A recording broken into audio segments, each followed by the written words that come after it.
Good morning students. Today we have discussed about agriculture development.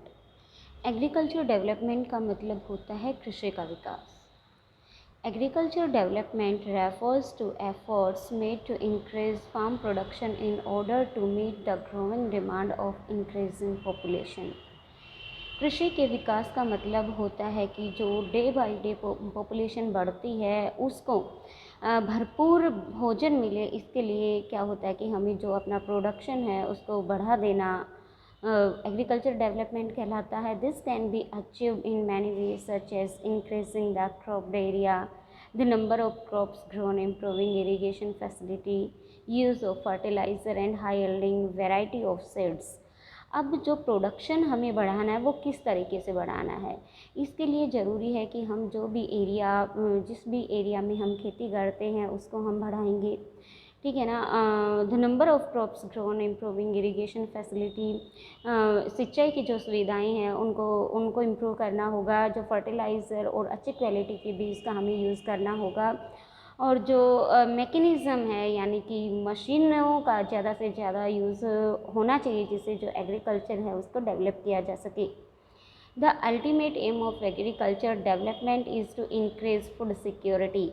Agriculture development का अगर सही मायनों में अगर हम देखें तो फूड सिक्योरिटी को बढ़ाना है. Agriculture has develop at different places in different parts of the world. Agriculture development जो होती है डिफरेंट प्लेस पे डिफरेंट होती है. Developing countries with large population usually practice intensive agriculture. जो विकासशील देश हैं वहाँ पर क्योंकि पॉपुलेशन ज़्यादा है तो लोगों के द्वारा इंटेंसिव एग्रीकल्चर की जाती है. उसके बाद crops are grown on small holding mostly for subsistence. गहन कृषि के लिए छोटे छोटे एरिया को लिया जाता है खेती करने के लिए. Large holdings are more suitable for commercial agriculture as in USA. अगर कमर्शियल फार्मिंग हमें करनी है तो उसके लिए काफ़ी बड़े एरिया की ज़रूरत होती है खेती करने के लिए, जैसा कि USA, कनाडा, ऑस्ट्रेलिया जैसे कंट्री में देखने को मिलता है. आगे हम डिस्कस करते हैं यहाँ पे जो है अपना फूड सिक्योरिटी. फूड सिक्योरिटी का मतलब यहाँ पे दिया गया है कि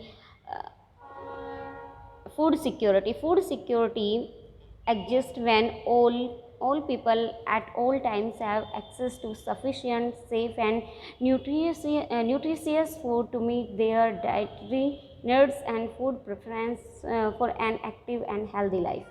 फूड सिक्योरिटी का यहाँ पर अगर हम मतलब देखें तो अगर हम 3 लेवल ले अपनी एज का, तो जैसे चिल्ड्रन हैं या फिर यंग एज के जो हैं या फिर जो हमारे एल्डर्स हैं उनको जो भोजन दिया जाता है उसमें जो डाइट उनको मिलती है तो उनमें कितने पोषक तत्व उसमें हैं और भर पेट उनको भोजन मिल पाता है या नहीं, तो इन चीज़ों को हम फूड सिक्योरिटी में रखेंगे. अगर सही तरीके से हम देखें तो लोगों को पोषक तत्व युक्त भोजन मिलना और भरपेट मिलना उसका फूड सिक्योरिटी कह सकते हैं.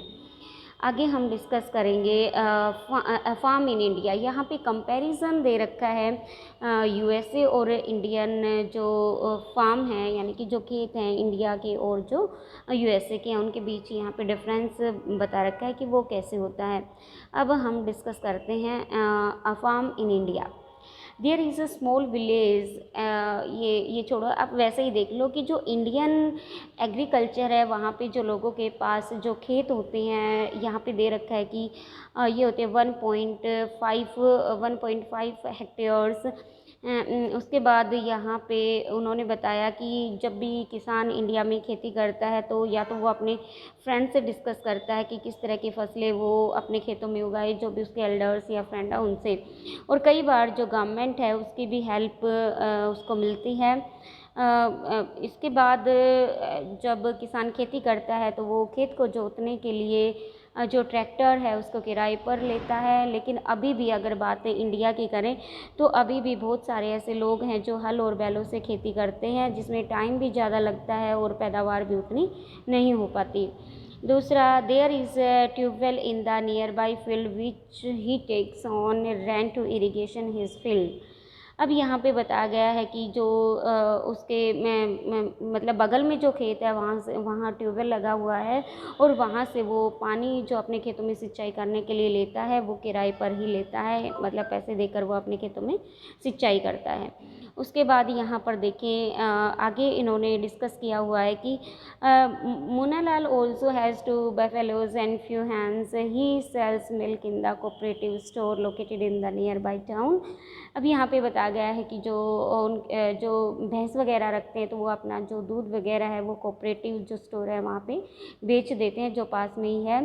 He is a member of the cooperative society which also advice him on the type of fodder of for his animal. दूसरा यहाँ पे जो कोऑपरेटिव सोसाइटी के जो मेंबर्स होते हैं उनको बार बार ये सलाह दी जाती है कि पशुओं के लिए उन्हें किस चारे का यूज़ करना है। आगे देखिए, all the members of the family help him in various form activity. घर के ही जो लोग हैं वो उनकी हेल्प करते हैं खेती के कामों में। Sometimes he takes credit from a bank और the agriculture cooperative society to buy HYV seeds and implements. यहाँ पे इन्होंने बताया गया कि जब किसान को ज़रूरत पड़ती है तो वो बैंक से लोन भी लेते हैं और दूसरा कोऑपरेटिव सोसाइटी है उनको अच्छी क्वालिटी के HYV के जो सीड्स हैं वो उनको मुहैया कराती हैं। He sells his produce in the mandi located in the nearby town. अब यहाँ पे जो इस पैसेज में दे रखा है कि जो किसान की फसल जब पक के तैयार होती है तो वो अपना जो अनाज है वो मंडी में बेचता है और सरकार कई बार लोगों को जो स्टोर हाउस है उनकी भी जो सुविधा है वो मुहैया कराती है। उसके बाद हम डिस्कस करेंगे a farm in the USA। अब USA की जो फार्मिंग है हम उसके बारे में डिस्कस करेंगे। यहाँ पे आप देख सकते हो कि लोगों के पास जो खेत होते हैं या फार्म उनके पास होते हैं वो 300 हेक्टेयर्स तक होते हैं। ही grown corn in his field after making sure that soil and water resources meet the needs of this crop। उसके बाद उनको ये श्योरिटी होती है कि उनको जो सोयल और जो वाटर फैसिलिटी है वो अच्छी क्वालिटी की मिलेगी, तो इसलिए वो बिना किसी चिंता के अपने खेतों में फसल उगाते हैं। उसके बाद यहाँ पे इन्होंने दे रखा है कि यहाँ पे जो टाइम टू टाइम जो सोयल के सैंपल है वो लेबोरेटरी में चेक किए जाते हैं और उसके बाद ही उन्हें जो वो फसल है वो उगाते हैं।